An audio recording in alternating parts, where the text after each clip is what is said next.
네, 33번부터 37번 문제 풀이하도록 하겠습니다. 자, 여러분 선생님이 늘 이야기하지만 독서 지문은 굉장히 구조화된 글이기 때문에 읽으면서 우리가 물론 한 번에 다 이해하면 좋겠지만 많은 정보량이 있기 때문에 본인 나름대로 문단별로 핵심 내용을 표시하는 방법이 있어야 해요. 동그라미를 친다든가 네모 표시를 한다든가 물결로 밑줄을 긋는다든가 괄호로 표시하는 등의 본인의 방법을 한번 만들어 보고 선생님이 밑줄 그은 부분과 본인이 밑줄 그은 부분의 차이가 있는지 또 한번 살펴보면 좋겠습니다. 모든 글에 밑줄을 그으면서 글을 읽는 친구들이 있죠. 이렇게 모든 부분에 밑줄을 그으면서 글을 이해하면 너무 많은 부분에 다 표시가 되어 있기 때문에 나중에 문제를 풀 때 해당 내용을 바로 찾기가 어려워요. 그래서 아무 표시도 안 하고 읽는 것보다는 본인이 적절하게 중요하다고 해당하는 부분에 표시를 하면서 읽는 연습을 한번 해보기 바랍니다. 자, 형법은 범죄와 형별을 규정한 법률로 어떤 행위가 형법상 범죄 행위로 성립하려면 구성 요건 해당성, 위법성, 책임이라는 세 가지 요건을 순차적으로 모두 충족해야 한다. 형법에 대한 언급이 나오면서 어떤 행위가 형법상 범죄 행위로 성립하기 위해서 이렇게 세 가지를 순차적으로 모두 충족해야 한다고 이야기하고 있어요. 자, 첫 번째 성립 요건인 구성 요건 해당성은 자, 그러면 선생님은 번호를 한번 붙여보도록 하겠습니다. 어떤 행위에 대한 구체적인 사실이 형법상 규정된 범죄의 유형에 해당하는 것을 말한다. 이때 구성 요건으로 행위와 결과를 요구하는 경우에는 구성 요건상 행위와 결과 간의 인과관계가 인정되어야 한다. 두 번째 성립 요건인 위법성은 두 번째, 전체 법질서에 위배된다는 가치 판단으로 어떤 행위가 구성 요건에 해당하는 행위면 일반적으로 위법성이 추정된다. 하지만 구성 요건에 해당하는 행위이더라도 예외적으로 위법성을 소멸시키는 사유인 위법성 조각 사유에 해당한다면 범죄가 성립하지 않는다. 예를 들어 범죄의 구성 요건에 해당하는 타인에 대한 폭력이 형법에 규정된 위법성 조각 사유 중 하나인 정당방위에 해당한다면 위법성이 조각되어 범죄라고 볼 수 없다는 것이다. 세 번째 성립 요건인 책임은 자, 세 번째 행위자에 대한 사회적 비난이 가능하다는 성질을 의미한다. 어떤 행위가 구성 요건에 해당하는 위법한 행위라도 행위자에 대한 사회적 비난이 가능하지 않다면 범죄가 되지 않는다. 이때 행위자에 대한 책임을 물을 수 없는 사유인 책임 조각 사유 역시 형법에 규정되어 있는데 그 예로 강요된 행위가 있다. 자, 형법에서 다루는 범죄는 고의범과 과실범으로 나눌 수 있다. 이렇게 두 가지. 자, 고의범은 먼저 고의범에 대한 설명입니다. 행위자가 죄를 범할 의사를 가지고 저지르는 범죄로 범죄 사실의 발생 가능성에 대한 인식이 있음은 물론 나아가 범죄 사실이 발생할 위험을 용인하는 마음속의 의사를 가지고 행동하는 미필적 고의에 의한 범죄 역시 고의범에 포함하고 있다. 형법에서 다루는 범죄는 고의범이 대부분이지만 실수로 타인의 생명과 신체를 침해하는 사례가 많아지면서 죄를 범할 의사는 없지만 부주의로 타인에게 상처를 입히는 등의 과실로 인한 범죄인 과실범에 대해서도 특별한 규정을 두어 처벌하고 있다. 과실은 자, 이제 과실에 대한 설명이에요. 결과 발생의 위험성에 대한 인식의 유무와 형법상의 과실범 규정에 따라 그 유형을 나눌 수 있다. 자, 결과 발생의 위험성에 대한 인식의 유무 또 형법상의 과실범 규정에 따라 그 유형 나눌 수 있다고 했어요. 자, 먼저 인식의 유무에 따라 과실의 유형을 나누면 인식 없는 과실과 인식 있는 과실로 나눌 수 있다. 자동차 운전을 하면서 통화를 하다가 정지 신호를 보지 못하고 통과하던 중 교통사고를 일으킨 경우 운전 중 통화 행위가 사고를 발생시킬 수 있는 위험한 행동이라고 인식하지 못하였다면 운전자의 행위는 인식 없는 과실에 해당한다. 인식을 못했으니까요. 그러나 운전 중 통화 행위가 사고를 발생시킬 수 있는 위험한 행동이라고 인식했지만 주의해서 운전하면 교통사고는 발생하지 않을 것이라고 생각하면서 계속 통화를 하던 중 교통사고를 일으켰다면 운전자의 행위는 인식은 했지만 교통사고 발생하지 않을 거라고 생각했기 때문에 이제 과실이 되는 거죠. 그래서 인식 있는 과실에 해당한다. 두 과실은 형법상 취급에는 차이가 없고 과실범의 성립 여부에 영향을 주지는 않는다. 하지만 두 과실을 구분함으로써 인식 있는 과실과 미필적 고의와 과실을 미필적 고의와 구별할 수 있다. 자, 과실과 고의를 구별할 수 있다는 거죠. 다음으로 과실은 형법상 과실범 규정에 따라 통상의 과실, 업무상 과실, 중과실로 나눌 수 있는데 자, 이미 이렇게 표시가 되어 있네요. 통상의 과실, 업무상 과실, 중과실. 이들은 법정형에 차이가 있다. 업무상 과실은 업무가 계속적, 선생님이 이렇게 표시 한번 해볼게요. 계속적 반복적인 수행을 요건으로 하기 때문에 결과 발생에 대한 예견 가능성이 높다고 할 수 있으므로 일반인에게 통상적으로 요구되는 주의 의무를 위반하는 통상의 과실에 비해 상대적으로 무겁게 처벌한다. 이 경우 업무는 결과 발생 야기 행위의 내용이어야 하며 이와 무관한 업무를 수행하던 중 발생한 결과에 대해서는 업무상 과실을 인정할 수 없다. 자, 중과실은 통상의 과실에 비해 주의 의무를 현저히 태만히한 경우, 즉 극히 근소한 주의만 기울였더라도 결과의 발생을 예견할 수 있었다는 점에서 통상의 과실에 비해 상대적으로 무겁게 처벌한다. 자, 이런 내용이었습니다. 그럼 33번 문제 한번 살펴보죠. 윗글의 내용에 대한 이해로 적절하지 않은 것을 고르라고 했어요. 자, 협박에 의해 강요된 행위였다면 위법성이 조각되어 범죄로 볼 수 없다라고 되어 있는데 협박에 의한 강요된 행위는 여러분 두 번째 문단에 언급이 됐었습니다. 두 번째 문단 마지막 부분에 강요된 행위가 예로 나오죠. 그런데 이 강요된 행위는 어떤 예로 등장했었냐면 책임 조각 사유에 대한 예로 등장을 했었어요. 그런데 1번에서 위법성이 조각되었다고 했으니까 적절하지 않겠죠. 위법성이 아니라 책임 조각 사유에 해당합니다. 그래서 적절하지 않은 것을 고르라고 했으니까 정답은 1번이 되겠네요. 2번 어떤 행위에 대한 결과가 없더라도 그 행위만으로도 구성 요건에 해당할 수 있다.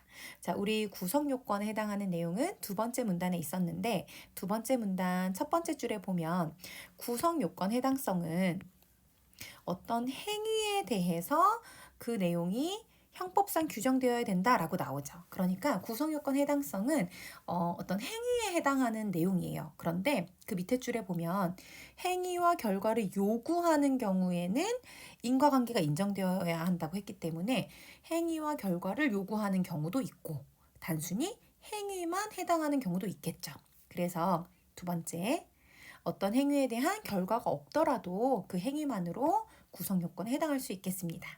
세 번째, 어떤 행위가 형법에 규정된 범죄 유형에 속하지 않는다면 범죄로 볼 수 없다. 자, 우리 형법에 규정된 범죄 행위의 유형에 속하냐, 속하지 않느냐, 이것은 두 번째 문단에 보면 네, 이렇게 첫 번째 성립 요건인 구성 요건 해당성은 요 첫 번째 줄 보세요. 어떤 행위에 대한 구체적인 사실이 형법상 규정된 범죄 유형에 해당해야 한다라고 나오죠. 그래서 이것은 구성 요건 해당성에 대한 설명인데 우리가 어떤 행위가 형법상 범죄로 성립하려면 이 세 가지 구성 요건 해당성, 위법성, 책임을 다 성립해야 된다고 했잖아요. 다 충족해야 한다고. 그러니까 자, 형법에 규정된 범죄 행위의 유형에 속해야 한다. 이것은 구성 요건 해당성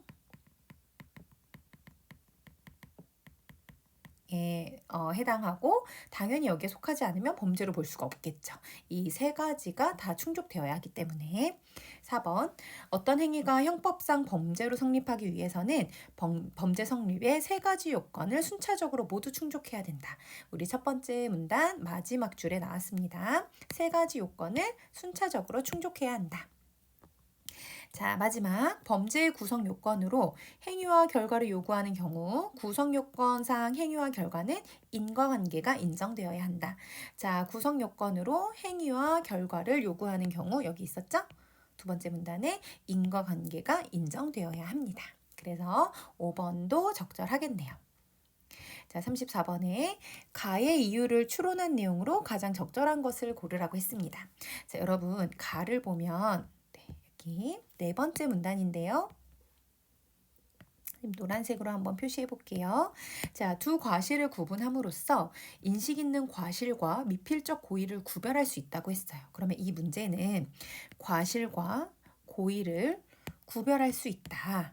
이 두 과실을 구분함으로써 인식 있는 과실과 인식 없는 과실을 구분해서 인식 있는 과실을 미필적 고의와 구별할 수 있다고 했으니까 과실과 고의를 어떻게 구별할 수 있는지 그걸 이제 추론하는 내용인 거죠. 자, 그러면 먼저 1번 보겠습니다. 고의는 과실보다 부주의로 인해 죄를 범할 가능성이 상대적으로 낮기 때문이다 라고 했는데 여러분 우리 여기 보면 몇 번째 문단이냐면 세 번째 문단의 마지막 부분 한번 보세요. 자, 부주의로 타인에게 상처를 입히는 등의 과실로 인한 범죄인 과실범 이렇게 나오죠. 그러면 부주의로 인해서 죄를 범할 가능성이 있는 것은 과실에 해당합니다. 이것은 과실에 해당하는 내용이에요. 그래서 뭐 고의가 과실보다 이 가능성이 뭐 낮다, 높다 이렇게 판단하기가 어렵죠. 그리고 또 이 내용이 인식 있는 과실과 미필적 고의를 구별하는 내용과도 관련은 없습니다. 이렇게. 자, 두 번째, 과실은 행위의 위험성에 대한 인식 유무에 따라 서로 다른 유형으로 나뉘기 때문이다. 자, 여러분 행위의 위험성에 대한 인식 유무 이것과 비슷한 문장이 네 번째 문단 시작 부분에 있는데요. 결과 발생의 위험성에 대한 인식의 유무에 따라서 그 유형을 인식 없는 과실과 인식 있는 과실로 나눈다고 했었죠.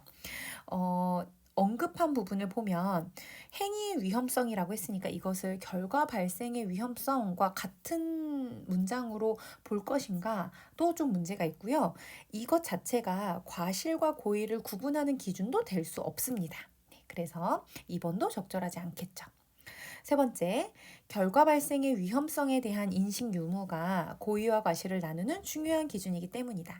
자, 여러분 우리 방금 읽었던 부분 결과 발생의 위험성에 대한 인식의 유무는 네 번째 문단에 왜 언급됐었냐면 인식 없는 과실과 인식 있는 과실을 구분하기 위한 기준이었어요. 즉, 이 유무는 인식 있는 과실과 혹은 인식 없는 과실을 구분하기 위한 것이지 고의와 과실을 나누는 기준이 되는 것은 아닙니다. 4번 고의와 과실은 범죄 사실의 발생 가능성에 대한 인식 유무와 그 결과를 용인하는 의사 유무 모두의 차이가 있기 때문이다 라고 했는데 여러분 범죄 사실의 발생 가능성에 대한 인식 유무는 네, 이렇게 결과 발생의 위험성에 대한 인식의 유무라고도 또 볼 수 있을 것 같아요. 그리고 위에 보면 네, 이렇게 문장이 나오거든요. 범죄 사실의 발생 가능성에 대한 인식이 있는 것은 고의범에 대한 설명이었어요. 그러면 한번 보세요. 자, 이 범죄 사실의 발생 가능성에 인식이 있는 것은 고의범도 해당하고 발생 가능성, 결과가 발생될 거야 라는 인식을 가진 것은 어떻게 보면 또 인식 있는 과실에 해당하기도 하거든요. 그래서 이 범죄 사실의 발생 가능성이 있냐 없냐가 즉 인식의 유무가 과실과 고의를 구분하는 기준이 되는 것은 좀 적절하지 않습니다. 네, 그리고 그 결과를 용인하는 의사 유무의 차이가 있다고 했는데 이 내용은 밑으로 보면서 한번 5번 선지를 보면서 다시 살펴보죠. 자, 행위자가 자기 행위로 인하여 발생할 위험을 용인하는 의사의 유무에 따라 그 행위가 고의와 과실로 구별된다고 했어요. 자, 여러분 한번 보세요. 고의범 같은 경우에는 죄를 범할 의사를 가지고 범죄 사실의 발생 가능성에 대한 인식도 있고요. 그 발생할 위험을 용인하는 마음속의 의사도 있습니다. 이게 발생할 거야. 근데 그걸 이제 받아들이는 거죠. 이게 이제 고의범이에요. 반면에 인식 있는 과실 같은 경우에는 결과 발생의 위험은 인식하고 있어요. 이렇게 위험한 행동이라고 인식하고 있죠. 즉 범죄 사실의 발생 가능성에 대한 인식을 한 것은 맞아요. 그런데 예를 보면 교통사고는 발생하지 않을 것이라고 생각을 했단 말이죠.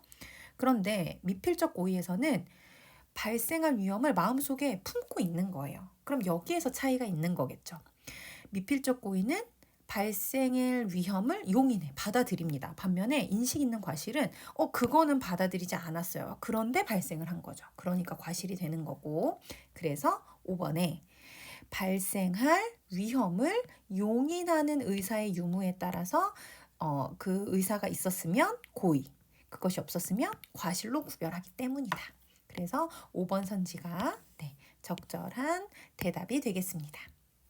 자, 35번에 기억과 디귿에 대한 설명으로 적절하지 않은 것은, 자, 기억은 통상의 과실이고요. 니은은 업무상 과실, 디귿은 중과실. 인데, 자, 한번 살펴보죠. 기억과 니은은 업무로 인한 결과 발생 가능성을 얼마만큼 예견했는가에 따라 법정형이 달라진다고 했는데, 여러분 니은은 업무상 과실이잖아요. 그래서 5번째 문단에 보면 이 업무상 과실은 결과 발생에 대한 예견 가능성이 높죠. 왜냐하면 그 일이 계속적 반복적으로 일어나기 때문에. 따라서 일반인에게 통상적으로 요구되는 주의 의무를 위반하는 통상의 과실에 비해 상대적으로 무겁게 처벌한다고 했어요. 그런데 1번을 보면 얼마만큼 예견했는가에 따라 법정형이 달라진다고 했잖아요. 업무로 인한 결과 발생 가능성은 니은에만 해당하는 내용이에요. 기억은 통상의 과실이기 때문에. 그래서 뭐 얼만큼인지에 따라 법정형이 달라진다? 이렇게 판단한다는 건 적절하지 않은 거죠. 그래서 정답은 1번이 되겠습니다. 2번, 기억과 디귿은 주의 의무에 대한 태만의 정도 차이를 기준으로 나뉜다. 자, 디귿 같은 경우에는 중과실인데 중과실은 마지막 문단의 뒷부분 보면 주의 의무를 현저히 태만한 경우, 그래서 통상의 과실에 비해 상대적으로 무겁게 처벌한다. 그러니까 주의 의무에 대한 태만의 정도 차이를 기준으로 나눈다고 볼 수 있겠죠. 주의 의무에 대한 태만의 정도 차이가 중과실은 현저한 경우니까요. 자, 그 다음에 3번에 니은은 계속적이고 반복적인 수행으로 인해 결과 발생에 대한 예견 가능성이 기억에 비해서 상대적으로 높다. 방금 읽었던 부분이죠. 계속적, 반복적이기 때문에 예견 가능성이 높아서 통상의 의무보다 무겁게 처벌한다고 했으니까 3번도 적절합니다. 4번에 디귿은 조금만 주의를 기울여도 결과의 발생을 피할 수 있다는 점에서 기억에 비해 상대적으로 무겁게 처벌한다. 아까 마지막 문단 마지막 부분에 있었습니다. 근소한 주의만 기울였어도 결과 발생을 예견할 수 있었으니까 통상의 과실에 비해 상대적으로 무겁게 처벌한다. 자, 마지막 기억에서 디귿은 형법상 과실 행위를 세분화한 것으로 법정형의 차이가 있다. 자, 여기 보면 이 세 가지는 어떻게 나눈 거였어요? 형법상의 과실범 규정에 따라 나눈 거였고 법정형의 차이가 있다고 했었죠? 그래서 5번도 적절한 선지가 되겠습니다. 36번에 윗글을 참고할 때 보기의 판결문에 대한 반응으로 적절하지 않은 것 3점짜리 문제였습니다. 본문에서는 정보를 주고 그것을 실제 어떤 사례에 적용하는 문제죠. 그래서 보기에 잘 적용할 수 있었는지를 판단하는 문제라서 높은 점수가 있지만 사실 그렇게 어렵지는 않은 문제였습니다. 한번 보죠. 자, A씨는 자신의 의류 매장에서 반려견을 키우고 있었다. A씨는 모월 모일 11시에 자신의 매장에서 환불을 요구하는 손님과 다툼을 벌였고 그 과정에서 A씨의 반려견이 밖으로 나갔다. 이때 지나가던 B씨에게 A씨의 반려견이 달려들었고 B씨는 A씨의 반려견에게 물려 상해를 입게 되었다. 이게 이제 핵심이네요. B씨는 A씨의 반려견에게 물려서 상해를 입게 된 상황. A씨의 과실 여부를 판단하는 재판 과정에서 과실이 있냐 없냐를 판단하는 재판 과정에서 A씨는 자신의 반려견이 매장 밖으로 나가 타인에게 해를 끼칠 수도 있겠다고 생각한 거예요. 그러면 문제가 생길 수도 있겠다고 인식한 거죠. 손님과의 다툼으로 인해 어쩔 수 없었던 상황이었다고 호소했다. 이에 대한 판결은 다음과 같다. 판결문. 피고인이 운영하는 의류 매장에서 견주로서 반려견에게 목줄을 채우지 않은 채 풀어놓고 출입문에 잠근 상태를 소홀히 한 과실로 피해자 A에게 상세불명의 신체 부위에 상처를 입게 하였으므로 피고인을 벌금 150만 원에 처한다. 자, 판결문 보세요, 여러분. 과실임을 말하면서 벌금을 줬단 말이죠. 그럼 이 말은 처벌을 했다는 뜻이니까, 법정형을 내렸다는 뜻이니까 형법상 규정의 범죄에 해당하겠죠. 범죄에 해당하니까 법정형을 줬겠죠. 자, 그러면 그 범죄 중에 뭐에 해당하는 거예요? 과실에 해당하는 거예요. 그런데 어떤 과실? 인식이 있는 과실로 볼 수가 있겠죠. 자, 우리가 형법상 규정된 범죄 유형에 해당하기 때문에 여러분 지금 벌금형에 처한 겁니다. 그런데 이 형법상 규정된 범죄 유형에 해당하려면 세 가지 조건을 충족해야 된다고 했잖아요. 하나는 구성 요건 해당성. 요건 해당성. 그 다음에 두 번째는 위법성. 세 번째는 책임. 이 세 가지를 다 순차적으로 만족해야지 범죄라고 했습니다. 자, 1번.